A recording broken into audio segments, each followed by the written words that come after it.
Alright guys, so recently nakita nyo na gumamit ako ng curly braces sa may ating style. So, balik lang natin yung ating ginawa. So, style, yan. So, meron tayo ditong color, say red, sample.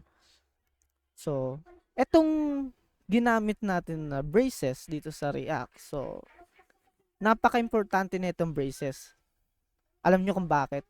Kasi sa normal na HTML or JavaScript, so, ang nilalagay lang natin is ginagamit natin yung inner HTML, text content, 'di ba? Masyadong hassle, kumbaga marami tayong nilalagay-lagay na kumbaga para ma-render lang yung gusto nating i-render dun sa HTML o yung web page natin.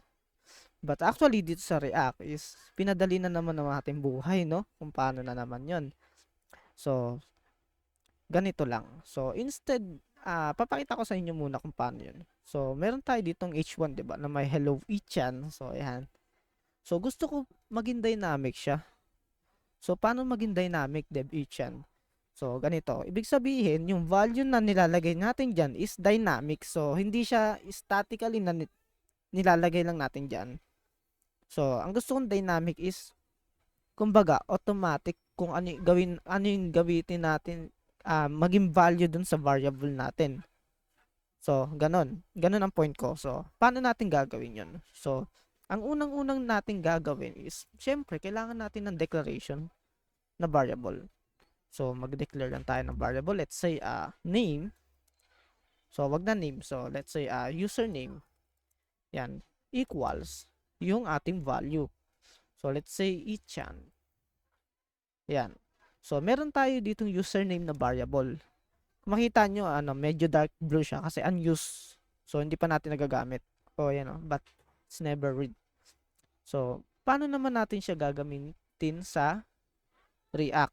Or ilalagay natin siya doon sa my H1.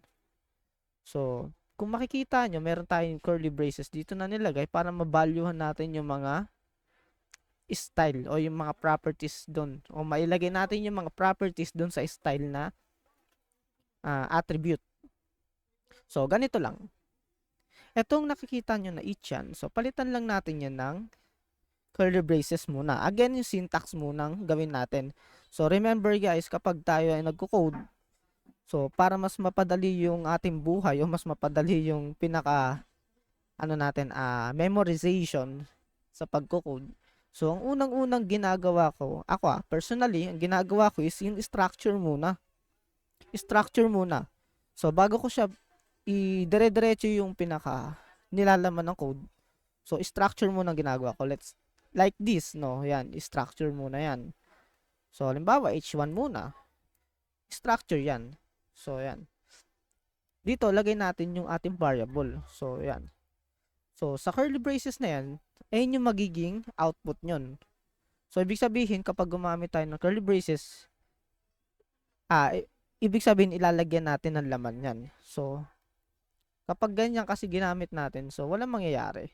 Pero pag ginamit natin dito, yung username na create natin, so kung makikita nyo is hindi na siya medyo malabong blue. No, kasi nagamit na natin. So, save natin. So, punta tayo sa browser again. Yan. Kung makikita nyo, so medyo red kasi pinalitan ko eh. Yan. Kung makikita nyo itong Ichan na may malaking Y, diba? Ay hindi nyo nilagay natin doon sa may variable natin. So, let's say, ilagay natin dito is dev Ichan. Yan. So, save natin. Balik tayo sa browser. Ayan. So, magpapalit din siya. So, ganun tayo gumamit ng variable dito sa React. Again, so, to understand yung logic, so, kapag meron tayong gustong ilagay lang, let's say, na dynamically na value, let's say, nagbabago assume lang natin tong username is, nagbabago yan. So, magbabago rin yun nandito na value sa may nire-render natin. Kumbaga, whether change this yung value niya, so mag-change din to. Yan. So, ayun yung tawag natin dynamic value. So, ang static is nilalagay lang natin directly yung pangalan dito. Yan. Ganyan, directly. Kumbaga, magpalit tayo ng variable value o yung value nito, hindi na yan magbabago.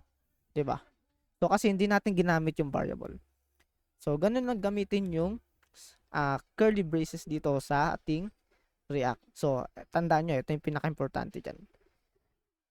Yun lang guys.